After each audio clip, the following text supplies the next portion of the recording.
Well, to avoid the need to go through the government budget line by line, we made an assumption that the income tax system is funding, when I say income tax, I mean including PRSI and USC.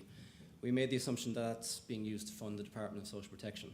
So we needed the income tax base to produce enough money to fund our proposal, plus whatever the amount was in 2015 by which income tax exceeded social protection. So we're not forgetting about that part. That money will still be there to be distributed amongst other government departments. We also took into account savings from other departments, mainly from education, due to reduced need for things like student grants and payments of that nature. So the net cost for our basic income proposal, taking into account all the payments noted in those tables and savings, etc., would be 34 billion euros, with a surplus in 2015 of 6.8 billion. That's, when I say surplus, I mean income tax over social welfare spending. That means we need to raise 40.9 billion for employer PRSI and income tax. The employer PRSI estimate from the Department of Social Protection in 2015 was 6.3 billion, beg your pardon, 6.13 billion. So increasing that top rate to 13% should leave us with about 7.5. That's a conservative estimate from that source, by the way. It'd probably be a little higher. And that would leave us with a requirement of 33.5 billion. And with thanks to the Statistics Department in Revenue, we came with a gross income base of 83.7 billion for 2015. That would require a 40% income tax rate to fund our proposal.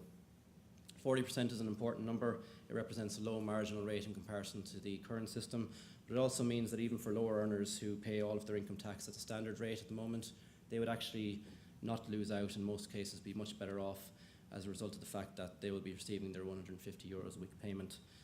This table illustrates the effective tax rates for different households. Now the first figure there is the effective tax rate under the current system, or as it stood in 2015.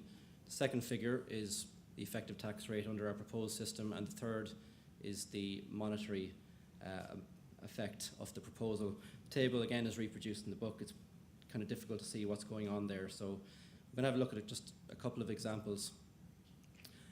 Somebody earning, this is a single person now, somebody earning 15,000 euros a year. Under the prevailing system in 2015, they would have paid an effective tax rate of 1.9%. The effect of our proposed model would be to reduce that to a negative income tax rate, effective rate of 12.2%. So it would serve to operate quite similarly to the way in which refundable tax credits would have. And somebody earning 15,000 a year would be better off to the tune of 2,112 euros. I don't need to tell you that somebody earning less than half of average earnings, for them 2,000 euros per year is an awful lot of money. Not quite at the opposite end of the spectrum, but on a considerably higher earnings of 60,000 euros per year, somebody on this would see their effective tax rate fall from 32.8% to 27%.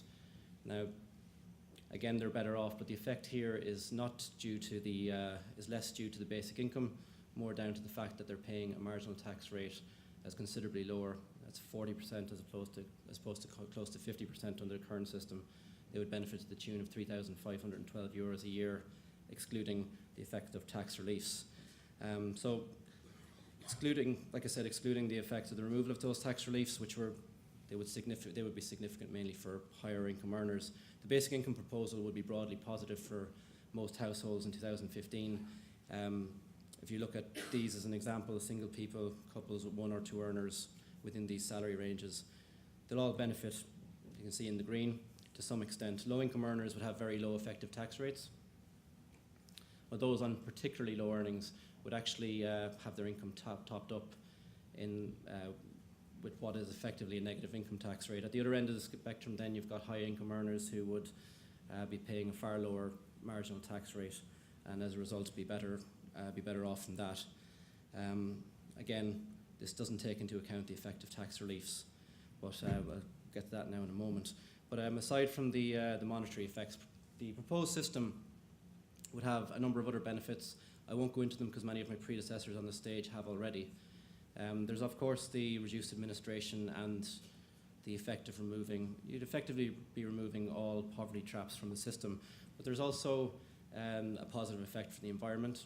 basic income would facilitate a society and an economy where full paid employment is not an overarching goal. Now, this is because full employment relies on ever-expanding GDP. Most of us understand that constant GDP growth conflicts with our environmental concerns. In relation to the poverty traps that exist within the Irish welfare system, the benefit of basic income was well summed up by Philippe von Paris when he said that because it can be combined with earnings, basic income provides people with a floor on which they can stand rather than a net in which they can get stuck. It's worth noting that Ireland's, and Sean mentioned it earlier, Ireland's unemployment rate has been particularly high the last number of years. It's unfortunate for a number of reasons, but particularly so because we've constructed our society in such a way that really the only way people can live life with dignity is by having paid employment or by living in a household where somebody has paid employment. Yet the only time that we've had full employment in this country, it was based on wholly unsustainable foundations. We might have to face up to the possibility that Ireland may not be capable of providing full employment on a sustainable basis to its citizens. Given this, a system of basic income would go a long way to fulfilling the right of every citizen to an income allowing them to live life with dignity. The standard objection to basic income is that it's unaffordable. It's a very simple objection, and I would say, look, this really just depends, like with everything, it depends on the parameters that you set, where you set the payment, what the eligibility conditions are, what payments it replaces and which remain, and also very much so on our values. So whether, for example, we think that tax reliefs are a good way to incentivise behaviour, even if the majority of them are appropriated by higher earners. There's more to do here, there always is on something like this. The next move would be to apply this model to an anonymised data set to see where the real gains and losses are for certain people. That would include tax reliefs, other aspects of the system that are ignored by this kind of calculation. There's a lot of work to be done and a lot of tweaking, and as further anomalies get thrown up, there'll be even more. In fact, this model has actually been developed even further in the last couple of weeks since the booklet went to print. But what this model does do today is provide a retort to that objection of unaffordability. Basic income can be affordable and sustainable, and myself and Sean will continue to build on this model to advance the argument that this is how welfare should be done in the 21st century. Thanks very much.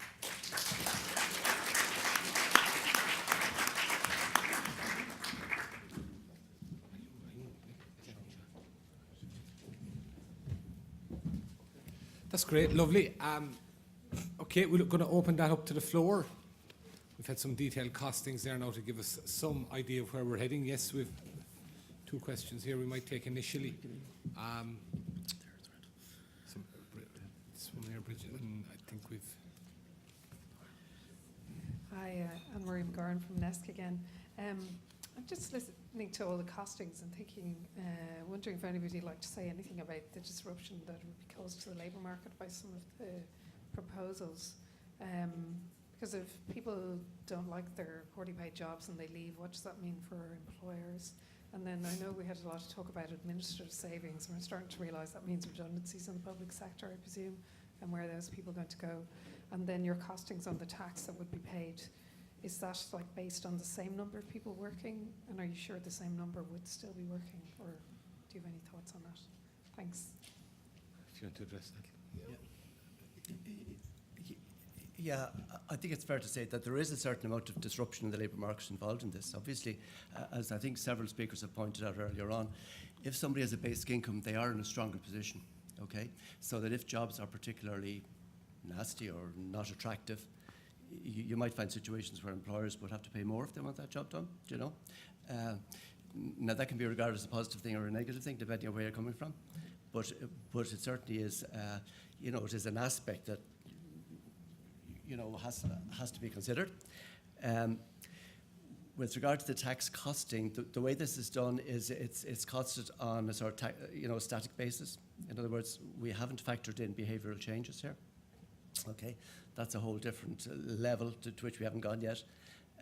Listening to some of the talks this morning, in the Netherlands and in Finland, they've obviously gone way ahead of us in some of this work. So we have a lot of work to do in terms of even modelling this with regard to data sets and that kind of thing that Eamon mentioned earlier on. So there's a lot more work to do here. Just in relation to the potential labour market disruption, there almost certainly would be some, But most of the, albeit small-scale experiments that have taken place in relation to basic income have shown that it's only on very rare occasions that the primary earner in a household will reduce their hours. The extent to which people will reduce them, it's often shown to be, it's usually women who want extra time off after giving birth, or very often adolescent males who would generally be under the most pressure to become primary breadwinner within their household. They will actually stay on a bit longer in education and not take up employment so soon. As for the Irish context, because it's obviously different, we're living in an economy at the moment where there is, without doubt, an excess of labour market supply. If you were to see a situation where people wanted to reduce hours, then that would be a positive, I guess, for employment. So we have considered the options. It's impossible to model these fully because you just never know what's going to happen in the specific Irish economy, but I'd be confident that for the most part a lot of those changes would be minimal and broadly positive. Okay, yeah, we've 1, 2, 3, 4 here. We'll take 2 first and then 2 more, please, if we could, yeah. Anne Ryan from Basic Income Ireland. Sorry I didn't say my name earlier. I just wanted to, your model, thank you very much for it. It's obviously, it's nested within the system that we have already, so it's doable with the tax system that we have at the moment. But I wonder if you had anything to say about broadening the tax base, which would sort of address the previous question, that if we're to undermine the income tax base, what other sources of taxation might be available to fund basic income? We'll just take, with that question, just take 2 of them together. Mary Ryan, we're not related. I'm just looking at the proposed rates of payment, and the kind of built-in discrimination, if you like, or difference of payment from children up to 17 years of age to older people, starting with €31.05 up to 240. And I'm just wondering, first of all, is it not fairer to have one payment from cradle to grave? And secondly, would it not be simpler administratively? Aren't there going to be extra costs in when somebody reaches 17, going to 150, then up to 230 and to 240 and so on? What's the thinking behind that, please?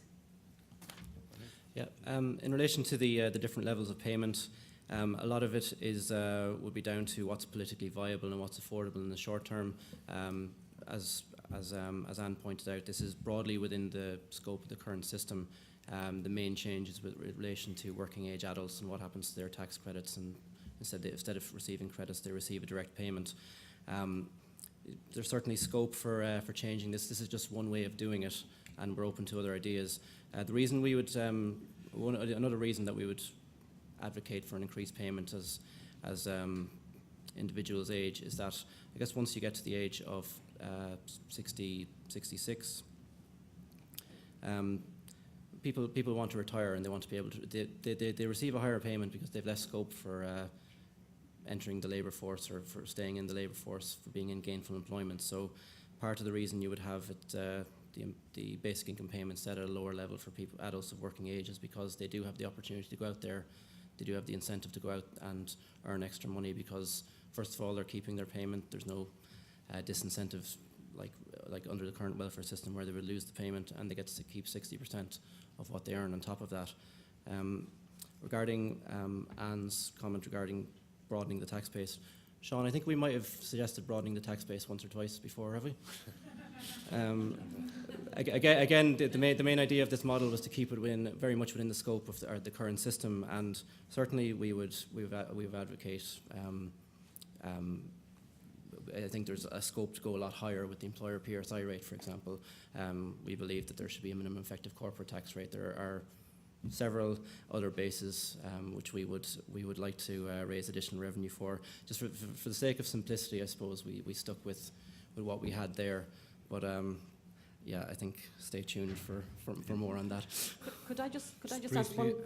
Should we not be reaching for the ultimate, for the perfect scenario from the word go, and willing to maybe roll back a little bit from that, rather than offering children $31.05 a week and 240 to older people? Yeah.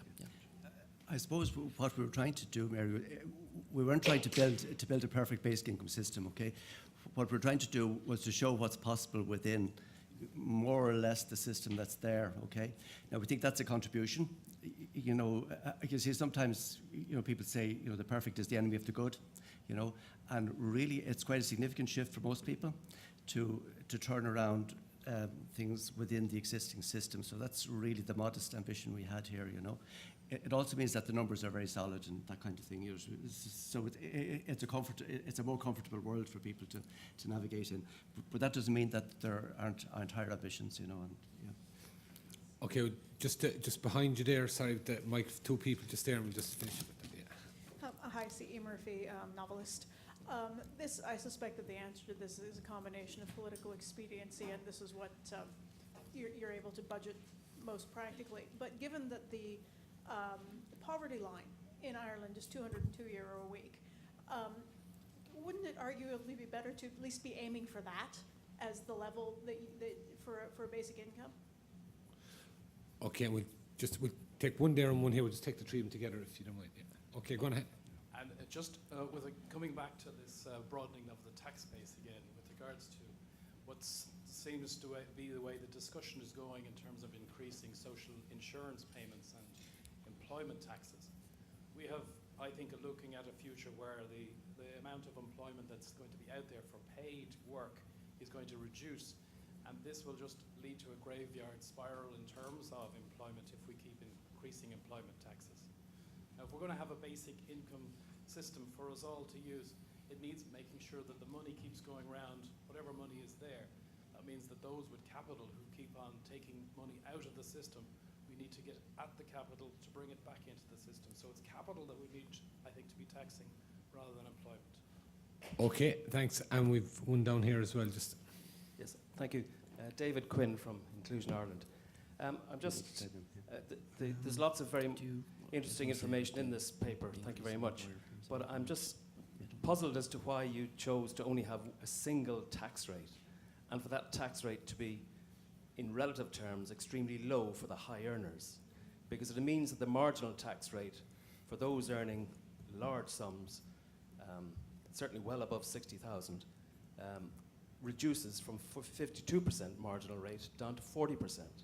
Your table itself shows that the best winner, and it's only in the context of somebody earning only 60,000, is gaining over 8 times that of another of the beneficiaries, which is somebody on 30,000, a single household. So why did you choose to only have a single tax rate when the system is already in place for multiple tax rates, reflecting a progressive contribution to the state? okay, if you want to address that. As regards which individual we showed as being the best winner there, that is based on a very simple modelling system. It doesn't take into account tax reliefs that somebody on that kind of income might be availing of. So I wouldn't necessarily say that they're benefiting to the tune of 8 times some of the other people. Why so low? In a way, it's to show that this can be done in a very affordable manner, which is part of doing something like this. It's, as I said, a lot of the objections against basic income are down to affordability. If we can show that within the context of the current system you can do all this and have what's effectively a very low marginal tax rate, then I think it forwards the argument for basic income very strongly. Regarding the increase in employer PRSI, I don't think there's necessarily a conflict between employment creation and employer PRSI. If there was, then you wouldn't see countries like France, Germany, our Western developed counterparts on the continent with lower employment rate or lower unemployment rates than we do. I guess you got to look at this in the context of the overall economy. There's a lot you could do in order to fund this. What we're suggesting was just one of many things you could do, one of many ways you could broaden the tax base. And I guess by showing that you can do this for a single tax rate, and you can do this for an employer PRSI rate that's still below what they pay in the UK, which is again around about half of the EU average. You're just showing the potential for this system. We don't necessarily have to tackle employer PRSI, but I suppose it's worth pointing out, and maybe it didn't come across in the table there where we showed all households benefiting. In reality, all households don't benefit. Those tables have to add to zero, because after all, we're not putting a net burden on the exchequer, and we're not putting a net burden on the people. So if you see people gaining, there are people losing. Okay. Now, the tables don't show the losses because we're assuming we don't show tax reliefs. Okay. The next stage of all this is I think Eamon mentioned earlier, we have to get a representative data set. We have to see what incomes they have at the moment, how much tax they're paying, how much welfare they're getting, and then to superimpose basic income on that and see how much better certain households are and how much worse off other households are. They will all add to zero at the end of the day, right? So every time you see a gain, there's a loss, okay? We're not yet in the position of showing that. But whenever, this was all done before in the green paper that was mentioned earlier in 2002. And what was found there was that the people in the bottom 4 deciles, 70% of those were better off with the basic income, okay?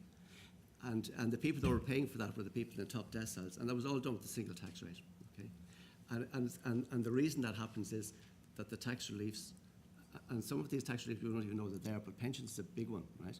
So if you're, that takes away a lot of benefits. So the family we saw there with on a salary of 60,000, if they were putting 5,000 into a pension fund, they were actually getting 2,000 back from the revenue, okay, as a tax relief. So that their gain isn't anything like as big as it's shown in those tables.